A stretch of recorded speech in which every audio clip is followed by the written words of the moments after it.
નમસ્કાર દર્શક મિત્રો, જનરપન ન્યૂઝમાં આપનું સ્વાગત છે। હું છું આપણો મિત્ર કંચન પરમાર। આવો સાંભળીએ આજના મુખ્ય સમાચાર। જુઓ જનરપન ન્યૂઝ અમદાવાદના આ ખાસ અહેવાલ। અમદાવાદ શહેરમાં ક્રાઇમ બ્રાન્ચે મોટી કામગીરી હાથ ધરી છે। ક્રાઇમ બ્રાન્ચ અમદાવાદ સિટી દ્વારા કોમ્બિંગ નાઇટ રાઉન્ડ પેટ્રોલિંગ દરમિયાન મળેલી બાતમીના આધારે એક શખ્સને ગેરકાયદેસર હથિયાર સાથે ઝડપી પાડવામાં આવ્યો છે। દાણીલીમડા વિસ્તારના ફેઝલનગર સેવરેજ પમ્પિંગ સ્ટેશન પાસેથી આરોપીની ધરપકડ કરવામાં આવી છે।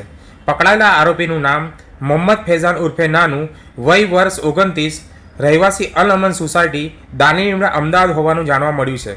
આરોપીના કબજામાંથી ગેરકાયદેસર પિસ્તોલ 1 નંગ, જીવતા કારતૂસ 3 નંગ, કુલ મુદ્દામાલ કિંમત 25,300 જપ્ત કરવામાં આવ્યો છે। આ મામલે દાણીલીમડા પોલીસ સ્ટેશન ખાતે આર્મ્સ એક્ટ કલમ 25(1)B મુજબ ગુનો નોંધવામાં આવ્યો છે।